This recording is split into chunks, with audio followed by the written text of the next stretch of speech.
Tales from the wild. Stories from the heart. A journey into the mind and soul of fired-up business professionals where they share their vision for the future. And hear from a different non-profit organization every month as they create awareness of their goals and their needs. Dive into a world of untamed passion as we join our host, Shireen Buerta, for this month's episode of Friends from Wild Places. Making good judgments when one has complete data, facts, and knowledge is not leadership, it's bookkeeping. Good day, Wild Hearts. Shireen here. I am your virtual boutique bookkeeper and QuickBooks advisor.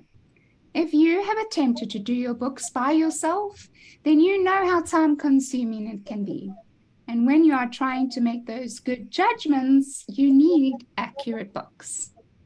If you are that business owner who needs their books to be kept up to date and accurate without losing valuable time, then call Shireen's Bookkeeping Services today and make me your bookkeeper and allow me to keep your books so you can do life. If you want to know more about Shireen's Bookkeeping Services, go check me out at www.shireensbookkeeping.com and allow me to keep your books clean so you don't have to. Welcome back. You are listening to Friends from Wild Places with myself, Shireen, and my amazing co-host, Tanya. What's happening, Tanya? How's it going in your life? Good morning. Good morning, everyone. And be an honor this morning to have everyone part of the podcast. So hello, Shireen, calling in here from Miami. And this morning we have a fabulous guest with us. So we have Miss Allison McComb, and looking forward to hearing her story and collaborating with both of you. Absolutely. Welcome, Allison. Hello, everyone. Shireen, Tanya, I'm so excited to see you. Well, it's Awesome. a pleasure to have you. Yeah. Pleasure to have you. Yeah. I have to say, this week, how has it been for you guys? Because do I have a story for you guys? How's your week's been, please? It's been pretty good. I appreciate the question. Personally, of course, life is, crazy. But professionally, I would say it's gone very well. I've picked up some new projects, talked to a lot of interesting people, and had the chance to have a couple one-to-ones that had been, as we discussed a little bit earlier, somewhat pending. So I always appreciate getting to know people just a little bit better. And of course, I get to talk to Tanya quite often. So that's always a good part of my week. Awesome. Yep. And for myself here, also professionally, just super busy like everyone else, and just trying to, just be the best that we can be in the information that we have to be it in. So, and how about you, Shireen? What's the story for us? Oh my gosh, do I have a story for you guys? So South Africa has a massive, hello. My camera seems to be blurring out for the video. It looks blurry. Yeah. I know. So anyway, I'll just carry on while my camera decides to figure itself out. For the listeners, in South Africa, the country's having a massive power crisis right now. The government switches off our power depending on what stage we're at. So we've got stage 1 to stage 8. And depending on where you are, the power can go off about 4 hours twice a day. And at different parts of the country, it's worse than other parts. I know in Johannesburg, I lived there previously before I moved down to KwaZulu-Natal. But that was 4 hours at a time, twice a day, was what was happening where I was living. And now we're on stage 4, and our lights go out about twice a day for 2 hours at a time. So, and I need to give you that backstory because on Tuesday, our power went out. And it wasn't due to load shedding. So it had nothing to do with the load shedding schedule that we were supposed to go according. And the lights went out from Tuesday, and they were still out yesterday afternoon. So we were without power for about 3 days. And finally, someone came to switch it back on. And they literally said that they had just forgotten to switch it on. The fault, they began with a fault. There was a problem. Well, fine, I respect that there was a fault to begin with. But then once the fault was sorted, they forgot to turn us on. So we spent 3 days without any power. And for me, trying to work from home and build a business and having meetings and podcasts like this, it was so frustrating. I had to actually go and find a coffee shop somewhere and then work from that coffee shop. But more importantly, my father is diabetic and he has insulin in the fridge. And if that insulin goes out and he takes it, it could be very detrimental to his health and he could land up in hospital. So it wasn't fun. It was not fun. I'm very grateful that the power is on, but I must be honest, I was so upset to hear that they had forgotten to switch us back on, and that was the reason we sat with no power for 3 days. So, wow. That's unbelievable. And it's, sometimes we don't realize like what's happening outside of our own city, state, and country. So just to hear what, challenges you face, Shireen, in South Africa, it's intense. Yeah. You didn't want to be in the house when I was angry. You should have seen me. I was fuming. I was saying things that I shouldn't have been saying. I was angry. And that's, I think, another interesting thing, which kind of leads us into, today. It's like, how do we cope when we're angry? Like, what do we say, right? What do we do? When everything is calm, it's very easy to say, well, if given that situation, I would react or respond in this manner. But when you're in a moment, right, sometimes that's where we have to really, think about it. So, well, very nice having those stories shared amongst us all. So, Allison, let's have you introduce yourself and tell us a little bit about your background. And I'm sure the listeners are really excited to have you a part of us this morning. Yes, go ahead. Absolutely. Well, again, I'm excited to be here and I really do appreciate the invite. I know that you are both fabulous women doing fabulous things. So I know I'm in good company. My name is Allison McComb. I just started a business this year called A Writing Concierge, and I do all sorts of writing, editing, and proofreading. And, I knew at some point in my life I would have a business, or at least thought I would. My dad had his own business for my whole life. Prior to the whole writing part, though, I was in public service. So I worked in universities for about 15 years, and then I worked maybe 14 years. And then I worked in on the local government side for another 6.5 years. And within all of those, I had a sort of focus on first-year students in the university space. And then in the local government side, I continued the recruitment and marketing piece. And I had done quite a bit of writing through all of those pieces. I am born and raised in Miami, but I did live in California. So Shireen would like knowing that. California for about 5 years, and I loved it. I was in LA. The weather is phenomenal. I miss it every day. I have the great privilege of having friends from coast to coast now, and really across the world, because my friends are travelers as well. And a lot of us who were close in childhood have kind of spread out and moved to other places. So I also enjoy that aspect.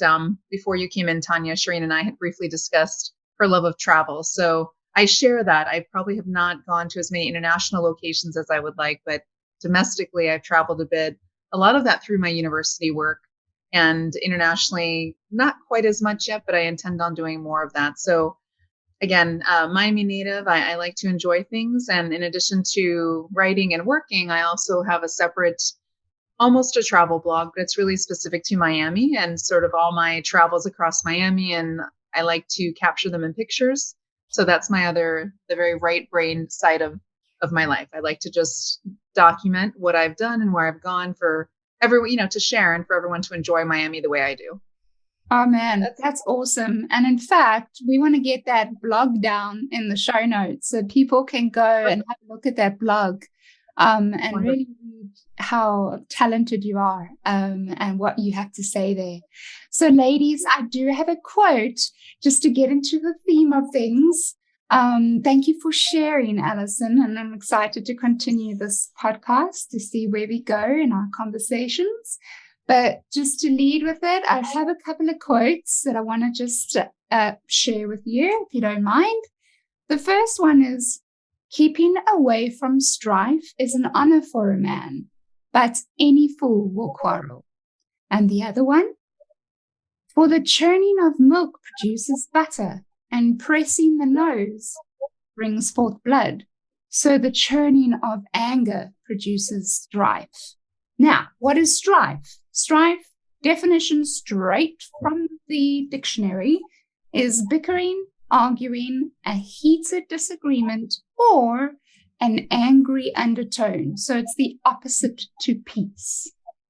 And so, since I started it, I just wanted to share a couple of stories from my own life as examples of strife, and how I dealt with it and am dealing with it. And then you ladies can go ahead and share your experience with it. So growing up, I know I mentioned this previously with Tanya, and I know the listeners have probably heard me say this before, but growing up, I went through a lot of different experiences in my life that caused a lot of disappointment. Now, granted, everyone experiences disappointment once or twice or a few times during their life. But remember, everyone deals with certain situations differently. And I know the constant disappointment that happened with me in my life growing up caused a lot of distrust. And I started having this attitude of everyone is out to get me. No one has good intentions. They are ultimately giving me a nice, clean, pretty face in front, but they have ulterior motives at the back to hurt me.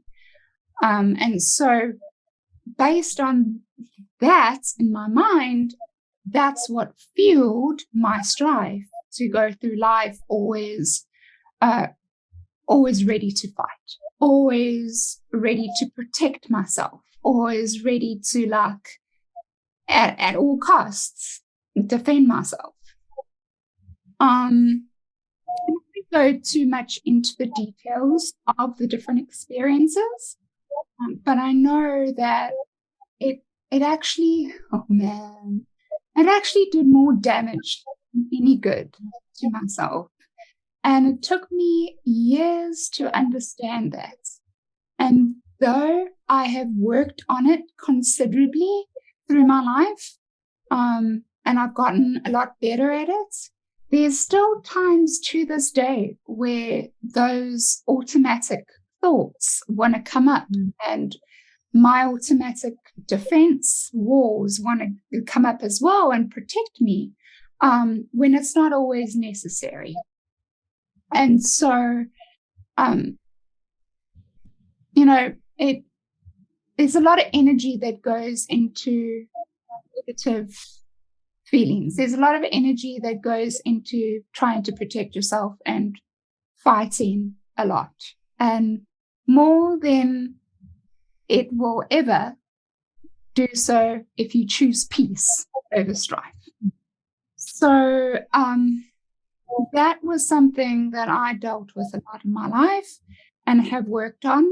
And something more applicable to today is strife within business. As you ladies know, I own my own business and I'm still in the growth period of growing that business. And I have recently moved back into my old childhood home with my elderly folks, as well as my sister. And so coming back into this house, it was a combination of having to run my own business, and juggling all my meetings, as well as looking after my parents. So being on call when they come into my room at any time during the day, or the TV remote is not working. Can you help with that?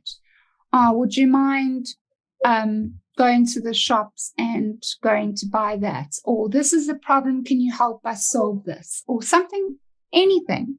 And then over above that, you know, I have a father that's struggling to manage his diabetes.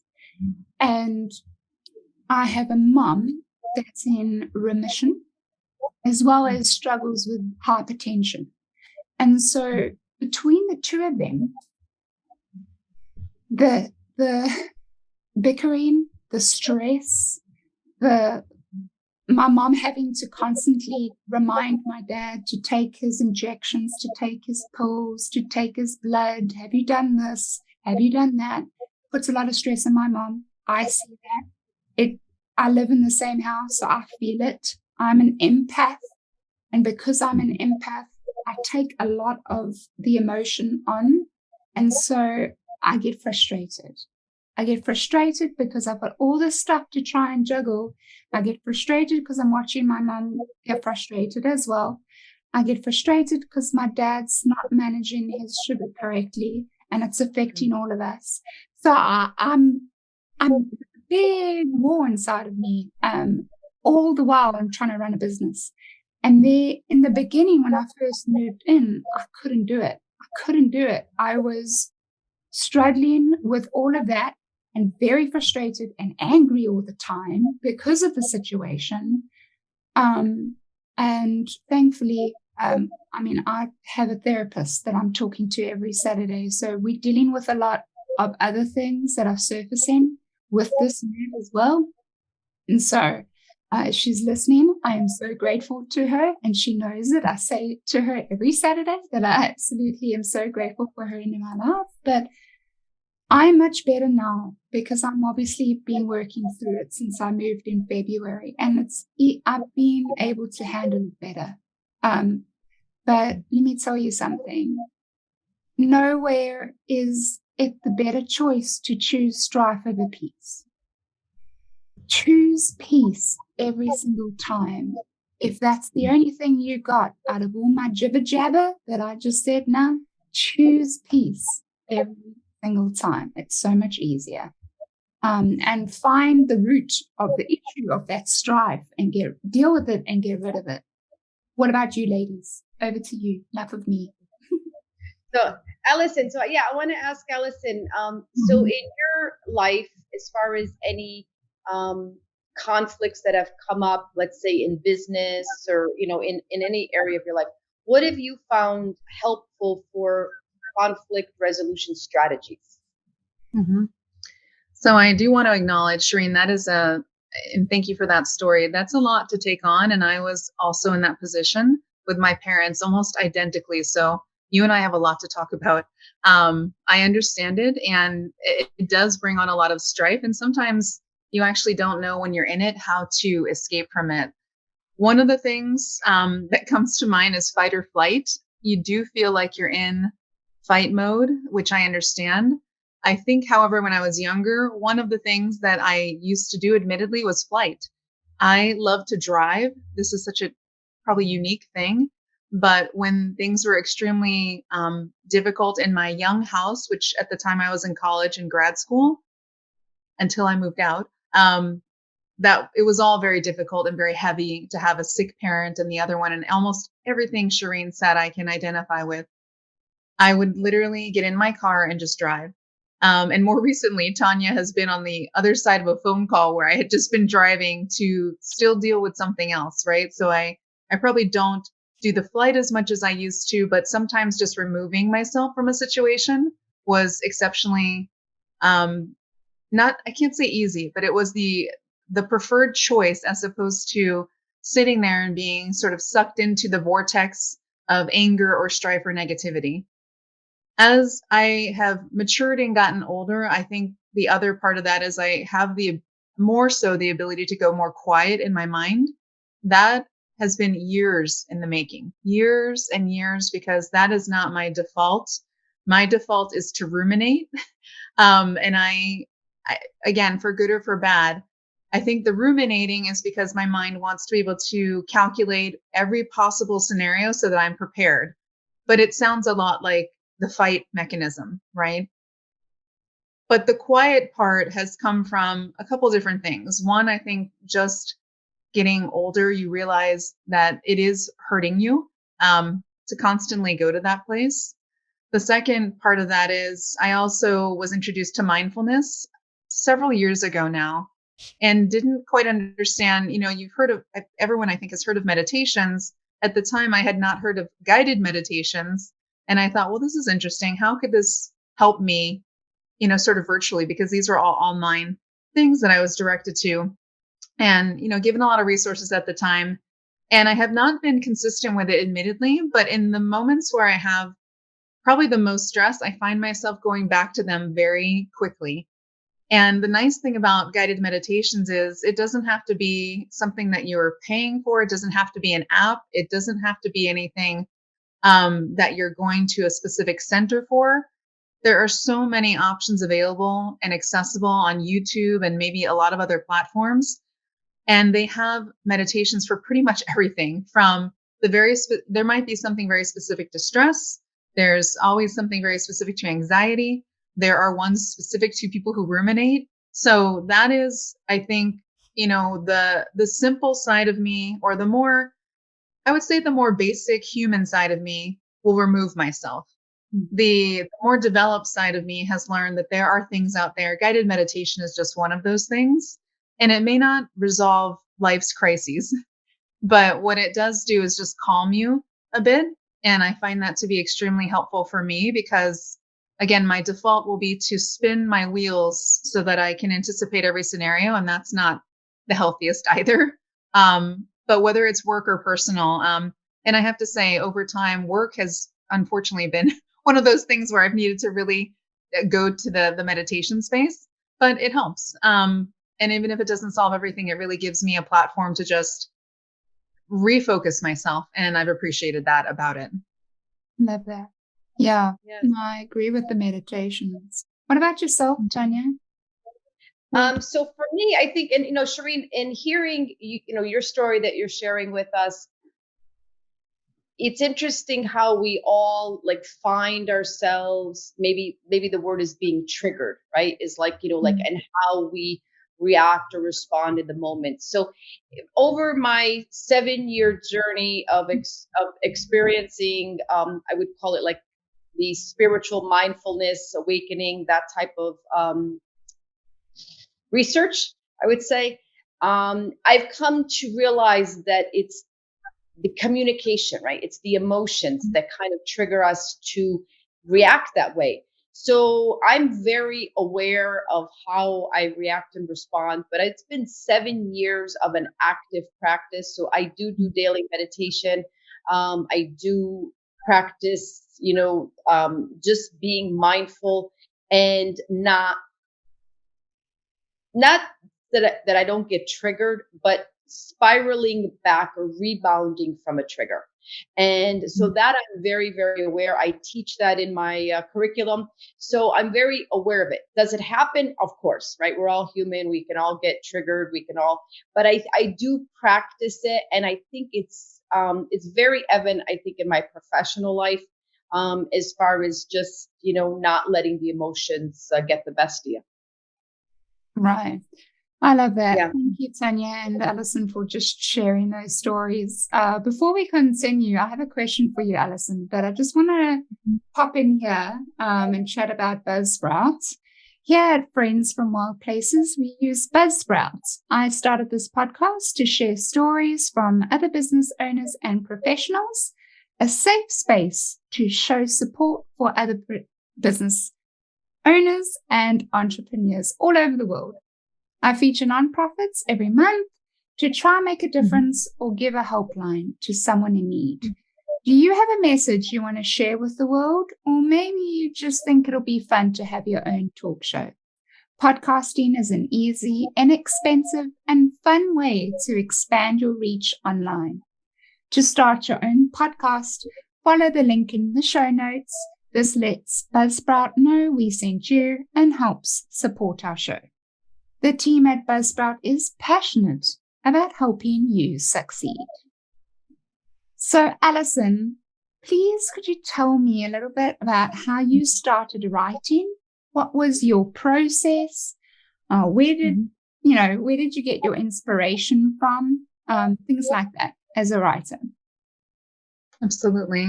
I would say it started as early as I could read, and I don't know exactly the age that snapped in my mind, but once I could read, I was off and running. I read everything. I wanted books. My parents bought me books. I would ask for more books, and I particularly love series books. So Nancy Drew was big, even though it was sort of past the time for Nancy Drew, but my parents were diligent in finding me these old little hardcover series books, and I would read them. So I really think that the reading, it moves your mind to the place of writing. And I think if you are a reader and you read across a lot of different authors, you sort of start to understand the mechanics of writing, whether you know you're doing that or not. In school, I excelled at the writing part, really writing the social sciences, things like that. It wasn't that I wasn't good at math. It just wasn't my favorite thing to go to. And writing was always very easy for me. So I don't know that I set out as a young kid to be a writer. And in fact, what I'm probably better at is editing and proofreading. I love writing, but when I have given something, a little baby that's already formed, but maybe needs a little help and adjustment, I really love to take that and make it into something even better. I did do a lot of my own writing, but I sort of put that on pause because I had all this business writing in between, a lot of which, as I mentioned, was for work. So everything from emails and proposals to helping students with whatever it is they needed for their courses and just giving them some guidance, all the way to something, much more technical like training proposals and procedures. That's a little dry, but I still enjoyed it. When it came to establishing a business, I knew many years ago, one of my professors gave me great advice, which was generalists are wonderful, but to be a specialist really sets you apart. And that it's not surprising. She was one of my sociology faculty, which is what I graduated in. And she was very big on division of labor. And over time, I've understood how important that is. As much as I do still consider myself a generalist, I find that I really gravitate to a lot of different things. But it's a piece of advice that really resonated with me in the entrepreneur space. How am I going to set myself apart? Writing is one thing, but what I try to position myself as is really a strategic writer and a consultant, because I have done so much project management. I understand how to put things together. And it may look a little bit different for a resume, but a good example is when I'm doing business proposals or bid proposals, there's so much that you have to pay attention to. There's the RFP, and maybe I'm speaking, sort of legal, insider baseball, we call it. But what that really means is you're responding to a solicitation that someone has put out there for a service. And that proposal is very specific and requires a lot of different parts. And that really gets my brain going. And my process is almost the same no matter what. I always have an outline that I work from. It could be a bio. It could be a bid proposal, half a page to 25 pages. I always have an outline, and then I populate everything inside of it. And that is my strategy. I think that comes again from the managing projects mindset. But I wanted to take all of that, form it into a business. And so I really consider myself a consultant across writing, editing, and proofreading, and the pure strategy of how to create a better product. It really came from a very early place of reading all the way into practicing writing to become a much more strategic understander of the, I'll use that, a new word there, understander of the craft. And it's been interesting to see what is needed out there. So I continue to evolve even my very early business right now. Nice. That is awesome. And Alison, what is, for the listeners, RFP? Do you mind going over that acronym? It's, God, I should know this off the top of my head. Response for, hold on one second. RFP, request for proposal. There we go. So basically it's usually an entity. It could be a county, a municipality. It could be a much larger, it could be a state. And the government has a lot of RFPs that they put out. So they're requesting that bidders or vendors put in a proposal, and that's considered their bid. So they're a vendor is actively bidding for work once they submit their proposal. Okay. And Alison, what are some of the biggest challenges you've faced as a writer? I think the biggest challenge, well, one of two, is that people don't understand intuitively what it means when you say you're a writer. I get a lot of deer in headlights looks. Maybe 50 years ago, being a writer would be more understood. But in this day and age, we are so technical that people really need to either see the application of it because they've used me for a resume or for a LinkedIn profile or a presentation, or they realize when I can share a portfolio, for example, they look through it, they say, oh, okay. And then it clicks. That's what a writer is capable of. The other part, and I'm sure this is something that a lot of people go to, is the ChatGPT AI piece. So many people have asked me this question, and I think some of that comes from pure curiosity. I think another part of it is, how relevant are you going to be able to stay in this arena? And the truth is, I've become a very adept user at ChatGPT AI, Bard, Monica, all the things that are out there, so that I could keep up with the technology. But in testing it, and this is the writer's critique, it is never going to, in my mind, take the place of a human for the sophistication and style that a human would bring behind the written word. And right now I have 2, if not 3 projects where I am fixing someone has gone to another agency or another person, and I can tell that those agencies have employed ChatGPT. I just know it. I know by the style of the writing, and it's very duplicated writing. Wherever they went, and that's fine. They're now paying extra so I can fix and make their copy. All of these projects are for website copy. Make it sound more personal, and so that's interesting. So it's really explaining or helping people to understand how I am a writer in application, and then how in this modern world that can remain and should remain relevant. Because there is no, my style is different from Tanya's style, is different from yours. And we all have a very specific piece to bring, even if everyone's not inherently a writer. That human story and touch is so important in bringing a different layer of polish, and I think authenticity to writing still. So for me, I know that challenge is there, but I also know, the benefit of just still being on the other side of the screen. Right. That's fascinating, Alison. So I have maybe just a thought or maybe a question for you. So when you, let's say, are around a lot of our, let's say, the millennials, okay, that grew up with technology, unlike me, what is your maybe recommendation to help someone become a better writer? With like so much technology around, like what are some things people can do? Because like, how do you go from not being a good writer or proficient writer to being one? So what are maybe some things, because we are like so obsessed with technology? So I think there's a couple ways I would answer that.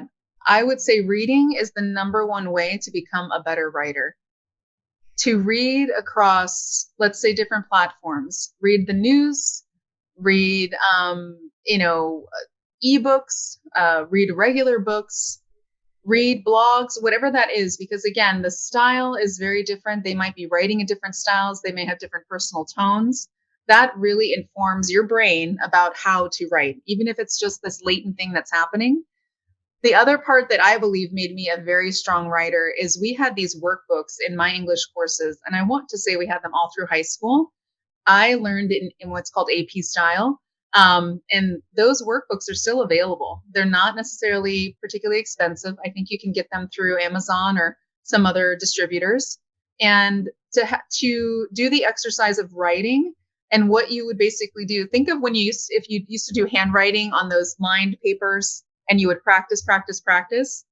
The workbooks are the equivalent of that for adults. So you practice sentence structure over and over. And it tells you you're never going to use the term past participle in your daily life, but you're going to know how to injected in your writing so that you're writing with the right terms, the right phrases, the right tense.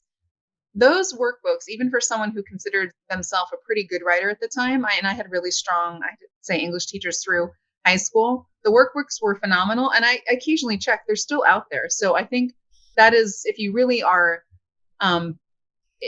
adamant that you want to be a better writer, that's another way. And then I would say there are aids now, and I go back to the AI thing to be fair. There are so many services that are preparing AI to make you a better writer, and a lot of it is in the business arena. I would say use those in the correct way. They are meant to be complements to writing. They're not meant to just completely replace writing. Grammarly is one that I like, and I think that they do a phenomenal job of really explaining writing and being able to give people tools and resources to improve their writing. And what I have, the feedback I've gotten from people who've used things like that, and that is just one example, is that by using something that is an aid, they are becoming a better writer because they're realizing, okay, 4 to 5 emails in where I've tested this service or used this service to, you basically like put the text in and then it gives you output to say what is a better version of this. They will not need to use that service as much anymore moving forward because they understand how to better write something now. So that third piece is really use the technology as a complement and use it to make you better, not as a substitute for you, because honestly, the world should be scared if we're substituting humans for all these tasks that we need to do. So I think that is a great question, and I encourage everyone to get better, but reading, doing the exercise of trying to actually get better and using the technology to complement what you can already do. Right. And what would you suggest if someone doesn't really like reading? Like, what are some ways? Because I think, our world has become so visual, right? Like with watching things, like, immediate gratification. So to sit down and hold a book, read a book or a Kindle, how would you encourage our listeners to maybe get into the practice of reading? What would maybe be a suggestion? So I think a lot of people have gone the way of audiobooks. And it's funny because I personally have not listened to many, but it has gotten a few of my friends who have considered themselves non-readers. And this is just anecdotal. This is me and my circle. People who would say years ago they were never a reader. Audiobooks were the pipeline for them to actually start reading, which is interesting. They didn't just stay in the audiobook world. They thought, okay, now, I really find this interesting. I really like this author. And they are more inclined anyway to go and pick up a book. So I think that is just kind of one entree point. Another thing that I think is very technical, but I've realized it's so interesting. And I don't know if I read this somewhere or if I just realized I was doing it in practice. I will watch TV with subtitles and sometimes just leave it on. And I realized I was doing this and I had left it on for like days at one point. And it's so interesting because even subtitles are not a perfect science, by the way, but it helps you. It's a passive thing. You may not realize you're reading it while you're watching, but you are reading it. It is, your brain is conditioned to do that. The context I was doing that in is I was trying to do this as my own very cheap and easy way to learn Spanish better. And so I was watching, local TV. It does help me to understand the mechanics of reading Spanish anyway and understanding the pronunciation. But it's a passive way to, even as a native English speaker, to have something that's in the background, but your brain is still digesting it. So you may be visual and watching something on Netflix, but it's just one of those ways to kind of get your brain more into the word world. Because in that way, you're seeing it on screen. It may not be as harsh as looking at a book and saying, oh my God, there's all these words on a page. But I do think that and I really feel like I read something that verifies that if you have that in the background, it is another latent way to have your brain, sort of thinking about not necessarily writing, but reading. And then by extension, being able to do more with that. That's awesome. Awesome. And I think for our, English as a second language listeners out there, it would be very helpful for like the YouTubes and TV and anything that they're watching to do the subtitles. And it's like you mentioned, it's not a perfect science, but I think, but then it'll be funny if people get better at English, they can almost critique the subtitles, right? So that's another strategy. Yes. Right. Well, thank you. I love that. Yeah, thank you, Alison, for sharing that. I use Grammarly myself, and I love to read, but I've also gotten to the audio side of things just because I'm a Harry Potter fan. So I decided to purchase all the audiobooks. And so I've been listening, and I think the audiobooks, what makes the audiobooks amazing if the narrator is really good at voices and impressions. So I love that. So thank you for sharing that. The last question I just wanted to ask you, Alison, is as an entrepreneur, what is one scenario that if given the opportunity to redo, what would you do differently and why? I would have started earlier. And I don't know that there's no specific timeline, even though particularly I think in Western culture, we tell ourselves there's always something more we have to be doing. But I only say the timeline because I wish I was I am wistful, I guess, because I would like to be more advanced in my practice because I'm so excited by it. And I agree with you. It's hard. You're starting something new and you're an army of one and you're doing all these things. I would like, if I had a retrospective, if I had started, let's say 5 years ago, even while I was working still another full-time job in a totally different industry, I would love to think, oh, I wonder where I'm at now. Now, that's not honestly on the line of regret. It's more, I'm excited by this. I wish I would have started it earlier so that I could be that much farther along. But I would distill out of that if someone has an idea, it may seem difficult, but it is somewhat, I would say, easy to put an LLC together. A lot of resources exist online, whether you want to do it yourself or go through a different service to do that. You are going to have some upfront costs no matter what, but I would just say do it. That's really the message. Just do it if you have an idea. And no matter what questions I still get about, what do you mean you write? Or what are you editing? How are you always working is another question I recently get. And the truth is I have a lot of clients now. So yay, thanks. Thank you to the universe for that happening. But just start and try not to worry about I would worry constantly about how am I going to do this? Where do I have the time? Do I really have the money if I wanted to do this full time? The answer to all those questions is probably no. But if you keep just along down that path, you'll never do it. And it just took me a long time to get to the place of realizing, hey, why not do it? So I would just say to start is important, and to have the confidence that if you put in the time, you can really make something of it. Oh, wow. Yeah, that's so true. Thank you for reminding us of that, Alison. So as you know, Friends from Wild Places, we do like to donate towards a nonprofit every month. So, yes. Right. So, Alison, I know Demoya Foundation is a nonprofit that you've presented towards us to help sponsor and to support. Could you tell us a little bit more about this foundation? Yeah, so the Demoya Foundation is a local foundation that now has had broader reach, I would say, particularly in the state. But they have become recognized because they are an organization that works with intellectually and developmentally disabled adults to place them into jobs. And they have several community partners who they have brought on board, who they put through a training regimen so that they understand the mechanics of job placements for those with disabilities, and again, intellectually or developmentally. I always want to say students, but they're not students. The individuals who are in the program are put through a regimen as well. They are given job coaches. They are given, I think, supplemental training in addition to that.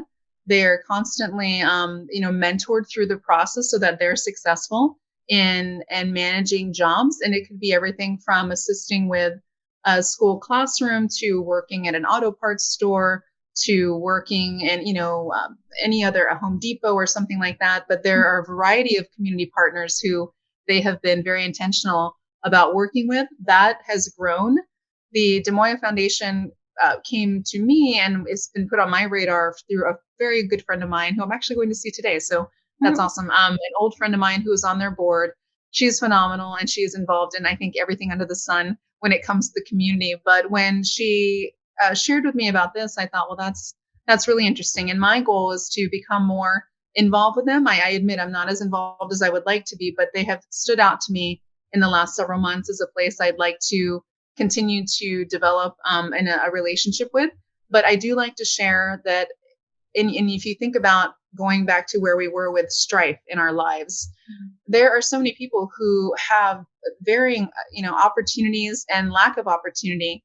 But for those groups who are doing work to provide opportunity to anyone, but particularly for those who maybe society, I think, takes for granted or just sort of shuts down in front of, it's an amazing platform. The model is extremely strong. They've only grown over time, and they're not a particularly old organization, but I have every respect for them. I shadowed myself a coach, in fact, one day, and he was phenomenal with his individuals who he was mentoring. And there's nothing more exciting for me than to see people thriving in their lives. So again, my respect, my continued want to align myself with not just Des Moines, but with organizations like that. And in my younger life, I actually worked with a different foundation who did something very similar, but their program was for individuals who had developmental and mental disabilities in the life skills arena. So I think for me, it's just a bit of a pull toward that side to organizations that are providing opportunity. But all due respect to the organization that they've built. They have annual fundraising that they do. I mean, it's a really solid group that their heart is in everything. And I've been to one, if not two, of their events recently, and was nothing but impressed by the level of commitment. But what I also love seeing is that the community, Miami-Dade is very diverse, but the community of people who rallied around Des Moines is incredibly diverse too, all the way from background through career, pursuits. So it could be a developer, it could be an individual philanthropist, but seeing a group come together that is not monolithic and still supports this particular foundation, it's been wonderful. And again, I hope to grow my own affiliation with them, but I really and I will tell my friend, and I don't mind saying her name, Kirsten. She's wonderful, and she's been involved with them for many years. So she was my entree point to them as well. That sounds amazing. So where can we go if we want to donate? If you go to, of course, DesMoinsFoundation.com, you can read more about what they do. And right at the top, there's a make donation banner, but I encourage you to read, your listeners to read specifically so that they understand the broader scope of Des Moines. I've only mentioned kind of the one part of their model, but there's a lot that they do to contribute to the community. Right. Well, I love that. And I think every single human being deserves an equal opportunity to a good life. So, and to earn their own money. So I appreciate that a lot. So Alison, just so the listeners know, we're going to be putting that website down in the show notes so that you can go and donate from the link, and also to look into more about the foundation itself.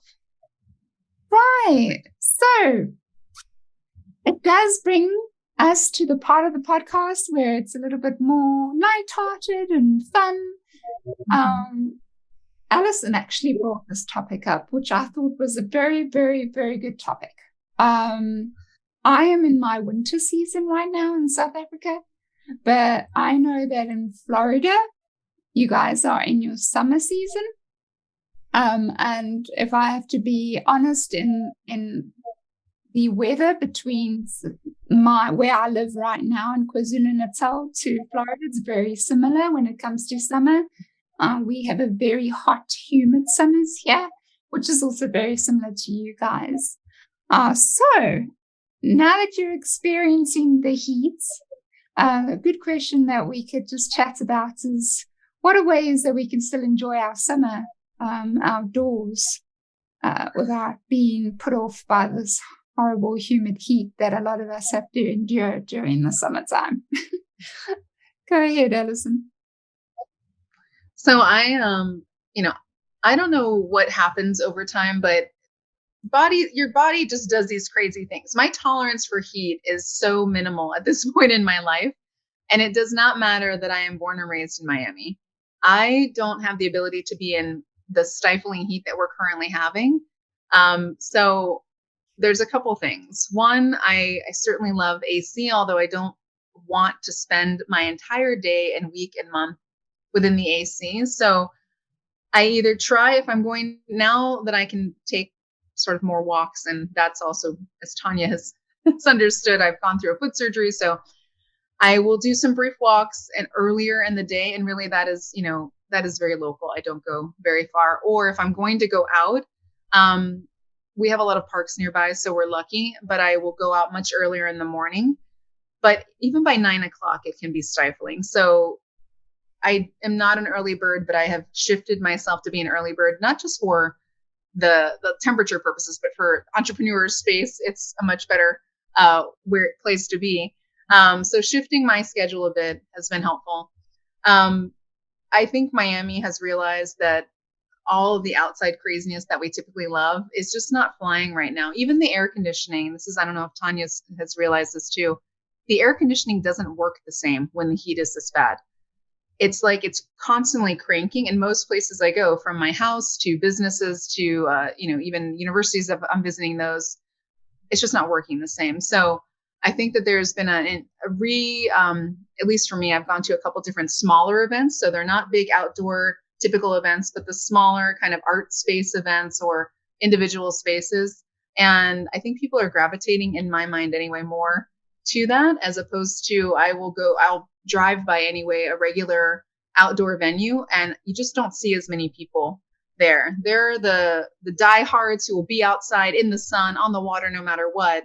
But I feel like it's shifted a little bit. So I think shifting schedule is important. I think finding some of the more, for me anyway, boutique and unique events that are in a more with a roof with AC blowing, even if it's not the greatest, has been good. And I just as much as I love the outdoors, I know that I'm going to have to defer my enjoyment of them probably until what is our supposed fall and winter. But I will say, for anyone listening, Miami's best time is December and January, as far as I'm concerned. That window is, if you want to do the sun stuff, you can still do it. But if you don't want to die from the absolute oppressive humidity, that is the very best time to come. So maybe even into February. But I would tell anybody, especially because of what our temperatures are like right now with the heat index and humidity, maybe defer your trip a bit. But if you're here, try to find the smaller spaces to do your socializing in. Right. What about yourself, Tanya? How do you enjoy the heat? What do you do? So I'm listening to this conversation and I'm thinking, I must just be an anomaly. Like, I don't watch the weather app. I don't pay attention. I could probably find it on my phone, but I just go through, like, I just live my life. Like, I don't check weather, even if I'm flying like in blizzard conditions. I don't even check to see if the flight is canceled or not. I just go with it. And if I get to the airport and the flight is canceled, I just deal with it. So I'm hearing all of you like heat index and temperature. And I'm like, wow, like I just get dressed. And usually I'm always in a black suit, for those of you that know me. And I just go with it. And I got used to it. I did get dehydrated when I first moved to Florida on 2 occasions. But I don't think about it. Like, isn't that funny? I mean, if somebody asked me, well, when is a good time to come to Miami? It's like, well, come whenever you want. Like, I wouldn't base it on the weather. I don't even know the weather. Like, is that phenomenal? I mean, or weird? I don't know. Maybe both. I don't know. That's so interesting. Yeah, I don't do anything like weather app, or I don't know. I just do what I want to do when I want to do it. So if I want to go for a walk, I go for a walk. I don't even think about like, oh, what the weather is. If I went outside and it was just too hot, I'd say, okay, maybe now I don't want to. But I don't plan anything around weather. That's interesting because I very much do when it comes Yeah. to the weather. When for me, when it's the middle of summer here, before I moved back to this side of KwaZulu-Natal, I was on the Ballito side, and it is definitely a few more degrees hotter there. And I had an aircon, and let me tell you, I called the aircon guy in twice because I thought the aircons were not working anymore because it was just too hot. The aircons did not like it. They were like, oh, I'm done. This is not even, the weather I can even operate in. So I plan my day. I can't walk roller when it's too hot because the little paw pads on the hot tar just doesn't work for me. So I've got to plan her walks at a certain time during the summer, as well as my hiking and my backpacking. I definitely want to get out earlier, the better, before the sun rises to get a good distance in, because, there's only so much block out you can put on your face, and the hat you can put on, and long sleeves you can cover your skin so you don't get burnt. But remember, you're exerting, you're doing exercise, so you're sweating and you're really hot, and you possibly will drink all your water before, and you need it for 2 days kind of thing. So I really have to plan it out. It's phenomenal listening to both of you. I think I just live differently from probably like 99.9% of the world, which is funny. I want to just add one comment here. So what about planning? Like, if you have to, let's say, go on a trip, do you all have to leave first thing in the morning, or can you leave at whatever time you choose? It depends. If I'm on a road trip, I want to get out when it's still dark. I want to do a lot of my traveling on the road when it's dark, and when the sun rises, then I'm already 3 hours into my trip. So I do like to plan it quite well when it comes to any sort of traveling. Even when I'm coming, you guys, you know what I mean? I like to plan it at a certain time of the year. Like, as you know, last year I came to Florida in November time, and nice and cool. So Harry Potter World, very good time to go. Perfect. When it's a little bit cooler. Yes. What about yourself, Alison? Yeah, I mean, I used to, because when I lived in California, I thought, oh, I'm going to take the red eye so I don't lose any time. I hate that flight now. I am all discombobulated. I'm angry. I don't know what's going on. So then I end up wasting the day anyway because I sleep. So I've shifted a bit depending on the distance. If I'm flying, my general rule is I just like to get there by late morning or mid-afternoon, so I still have time to enjoy the day. A lot of my planning used to be based on, economy, like what's the cheapest ticket. Now mine is now very much about what time of day I think I'm going to get there to still enjoy myself. I just probably won't do a red eye unless it's absolutely necessary for any reason. But I agree with Shireen too. If it's a road trip, again, I say early. Early for me is probably not the same as early for Shireen, but I do try to get out early so that if it's a 6-hour ride, I actually am going to be taking one tomorrow up the coast to the Cape. It's about 5.5, 6 hours. I will leave early-ish, but I'm only doing that because I want to poke around and see things along the way too. So, and then, doing lunch and stuff with my good friends who will be up there. So, I love traveling, so I'll make probably anything work. I just have realized I have some no's in my book right now. And if I can, unless I'm flying to like Europe or something, that overnight flight to California just is not productive for me Right. anymore. So Right. Yeah. So there's one word that I'm taking away from our collaboration. I don't plan. That's what it is. I don't plan. Like I just do what I want to do, and I don't. That's what it is. I don't plan ahead. I'm very much in the moment. Isn't that's fascinating? I just learned that about myself. Okay, it's taken this podcast to have me have this moment that I am not a planner. Nothing wrong with that. That's probably why we're good friends. Opposites But I've had enough years of like awareness that I could probably drive somebody crazy. So Shireen, I probably do drive you crazy because I don't plan. Like it doesn't, isn't that interesting though, when you actually like talk to people, how they live their daily lives, right? In doing different things. Like, let me just, I gotta like just ask this question. Yeah. Do you have set days that you do set things? Like, do you go to the grocery store on set days? Yeah. Or Actually, not grocery stores. I don't know if Alison, if you like this, but other things, like I know that I'm going to do a little bit of body weight exercises on Tuesdays and Thursday mornings. I know oh my wow, Shireen, really? Like, fascinating. How about you, Alison? Do you plan stuff of what you're doing for the week on certain days? No, I don't. I have a lot of meetings, so I try to space them out now. So, and there's no rhyme or reason necessarily. It's just like when I have the time to do that in a spaced way. But no, I'm so, this is the other part of it. I am such an orderer of things. So between Instacart and Amazon and those things that sometimes require a routine, I hate doing. So I've given it over to, let me just pay a fee and they come and do it. But even then I don't do it on a schedule. So I'm pretty scheduled when it comes to my work and things like travel. But in between those daily things, I don't know. I think I would drive myself crazy doing that, because if I do have like half a day to do errands, I'll run out and do 11 things. And I feel like, okay, I got it done for the week, but it doesn't have to be any particular day.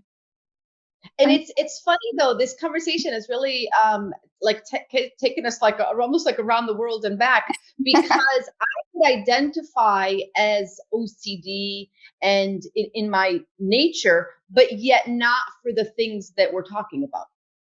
Isn't that interesting? Like, yeah. So Yeah. I just like live life, but yet I would identify as one with, like OCD tendencies, and I'm very aware of it. And I use it to my benefit, actually. So that's another podcast for another time. Absolutely. But Interesting. I'm the same. Sorry to interrupt you. I'm the same. I might be like, I know I'm going to exercise on Tuesdays and Thursdays. I know I'll take Rolo for her nice walk on Tuesday mornings. And I know that I'm up at 5:30 every morning to take her out. Wow. So that happens every morning. Those things are definitely structured, but I'm on the other side when it comes to, like, for example, when I met up in Florida with my other friends and we went to Harry Potter World together, and it was I call them my American family. They're from Indiana, and it was her newborn, about 6 months, and my American mom, her mom, and we went together to Harry Potter World, and they are very structured. They like to plan absolutely everything. Everything needs to be, set and exactly what we're doing every single day. And for me, I'm very relaxed. Like, I'll go with the flow in those circumstances, and in many other circumstances, I'll go with the flow. I don't need to have a plan structured to my holiday. I'll just enjoy it. Whatever comes. So Right. It's funny how we are, but we're not in certain aspects. Yeah. And I always love these collaboration sessions because I learn so much, and I always learn so much from you, Shireen, even your fascination with Harry Potter. I've never seen a Harry Potter movie before in my life. I've never read a book. I know it sounds like a foreign language when I hear people talk about Harry Potter. My daughter loves Harry Potter. I mean, I know of it, but that's about it. Oh, Shireen, I will go with you to Harry Potter World anytime. I do not like theme parks. However, I will go there just for that and spend like half the day there. That's totally happy. I'll happy go too. place. Just because I don't watch it doesn't mean I don't want to go. I'll Yeah. go. I just don't know anything Oh my about it. I see Tanya in her black suit showing up at Harry Potter World, ready to rumble. Yes. There's probably Mary Poppins at campus. Yeah, Mary Poppins shows up. So, yeah, it's funny. ladies, I I'm think going to have you enjoy with me, don't worry. I'll have you with me at Harry Potter World. We'll all go. Ladies, we've come to the end of the podcast. So this is the time where you just spend a few minutes just telling the listeners where they can find you, if they want to reach out to you, if they were inspired by your stories. Alison, go ahead as our visitor. Please tell the listeners where they can find you if they want to reach out. Well, thank you again to Shireen and Tanya. I've thoroughly enjoyed our time. My writing, the name of my business is A Writing Concierge, LLC. You can find me at the same name, awritingconcierge.com. I have the same handle on Facebook, Twitter, Threads, Instagram, LinkedIn. Everywhere you can find it is A Writing Concierge. And you'll know you'll found me because my logo includes a flamingo, which to me is very, it's unique, but it's also connected to Miami, right? So it's me paying homage to where I'm from. And my other site that I mentioned is called Miami Girl Walking. And same premise, you can find me miamigirlwalking.com and that same handle on all those same platforms as well. Nice. Oh, awesome. And yourself, Tanya? Sure. So my main kind of occupation is I oversee the mortuary program at Miami-Dade College in Miami, Florida. I spend a lot of time on LinkedIn because I don't have a TV. So I spend a lot of time there. So folks can find me on LinkedIn. And my name is Tanya, Tanya Scotisi, and that's S as in Sam, C Charlie, O Oscar, T Tom, E Edward, C Charlie, E Edward. Or they can also reach out directly by email. I am a dinosaur, so you could find me at Tanya, Tanya, 8828 at AOL.com. Yes, I'm a diehard AOL fan. And I spend a lot of time again on LinkedIn. I do senior placement for folks with dementia, and I cover the east and west coast of Florida, all the way from Sarasota County down through Charlotte, Manatee, Collier, Lee counties, all the way through Miami-Dade and Broward. And that is a free placement service that we offer. And I also do expert witness for people who have been wronged by funeral homes or cemeteries, or for funeral homes that are trying to defend the case. So I do expert witness cases also. So anything I can do for inspirational leadership, that's what I'm all about. So love that. Love that, Tanya. A lady with many hats. I absolutely love that. For me, you can find me on LinkedIn, Shireen Botha. That's also where you're going to find my business, Shireen's Bookkeeping. I also have a website, shireensbookkeeping.com. But more importantly, please go and subscribe at Friends from Wild Places .buzzsprout.com. That's Friends from Wild Places .buzzsprout.com, and go and subscribe. You can also find us everywhere on all the streaming music apps. You know, iTunes, Deezer, Spotify. We're on all of them. Leave a little review. Tell us what you think. You don't like us, you like us. It's okay. We can take it all. All right, guys. So thanks so much for listening. We'll see you next time. And remember, you got this, and stay wild. Bye. You've been listening to Friends from Wild Places with Shireen Botha.